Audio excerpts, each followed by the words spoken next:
Stalin would have wanted the committee as one. All those in favor? Carried unanimously. Привет, я Игнатий Вишневetsky. And I'm Alex Dowd. Сегодня мы обсуждаем «Смерть Сталина», новый фильм Армандо и Iannucci. Welcome to Film Club. So Armando Iannucci has become kind of a cult figure. He first became known for TV in the UK, later in the US for his series Veep. Yep. But he also directed to my mind, one of the funniest comedies of the last, I guess it's been 10 years at this point, which is In the Loop. His very low budget, almost mockumentary in style satire of basically relations between the US and the UK during the Bush and Blair years. This is a more conventional film, you could say. It's his comedy about, well, the subject is in the title. It's about the death of Joseph Stalin in 1953 and all the power grabs and power struggles that happened within the Soviet leadership. Basically, as soon as Stalin's unconscious body was found. The scheming begins right then, I don't know if I agree that it's more conventional.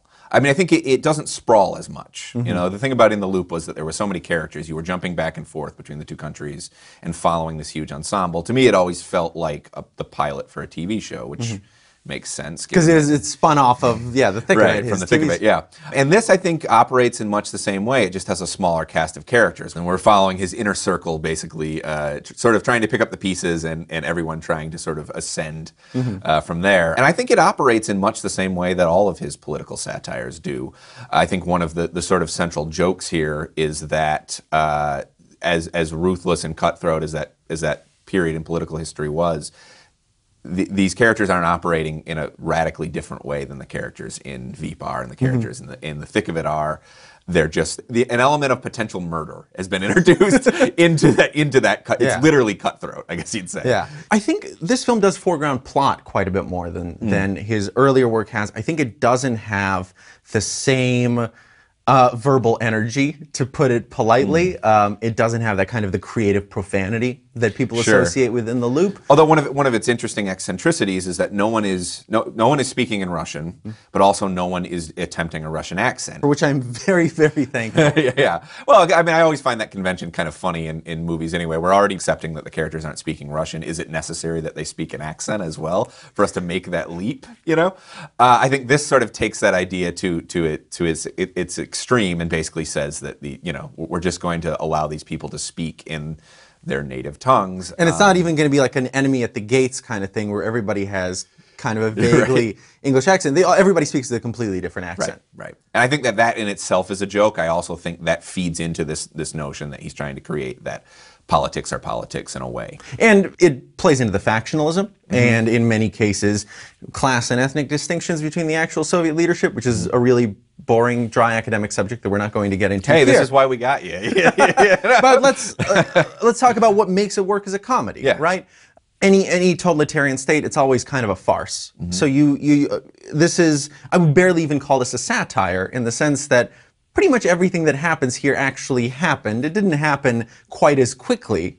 But in terms of narrative structure, it's not that different from any compressed historical piece. Sure. I mean, I think the joke is almost the fact that we're seeing them speak with the cadence of contemporary characters in a way. That we've sort of been taught to think of history as something where there's a certain way that people behave back then. Everyone is stiff, and then they sign documents, and things happen. And a lot of the humor, I think, comes from the fact that we're looking at a very serious period of time in history, but we're seeing characters behave sort of with the sardonic vibe of characters on something like Veep. Yeah, and it's a serious period of time that was also kind of absurd. So, and you've got Steve Buscemi as Nikita Khrushchev, basically, in many ways, the central character here, mostly because, spoiler, he did end up winning this particular power struggle. You've got Simon Russell Beale as Lavrenti Beria, who was previously the chief of the secret police, very nasty character. Jeffrey Tambor as Georgy Malenkov, who was Stalin's groomed successor and is here kind of the pathetic heir apparent who, I mean, he's a Jeffrey Tambor character. Yeah, he's a Jeffrey Tambor character, and they dress him in these oversized, baggy Stalin suits, just trying to, trip this character up as much as possible. And I mean, it's a great cast. I really like I think most out of the cast is Michael Palin, who hasn't been in a movie in a long time, and it just made me wish that every film had Michael Palin. And he plays Molotov as kind of this guy who just loves Stalinism so much he's willing to accept any reality as long as even Stalin the fact that his death warrant was signed. The fact that his death warrant is signed, he believes his wife was dead. She is shown to him. He's just willing to accept anything as long as it's got the seal of approval on it. Yeah, I think this is very funny. I think this is very funny in the same way that In the Loop is a lot of the time, where I think it does have a satirical bite to it. I think that's a very smart point you're making, though, that it's not like this is doing anything necessarily new.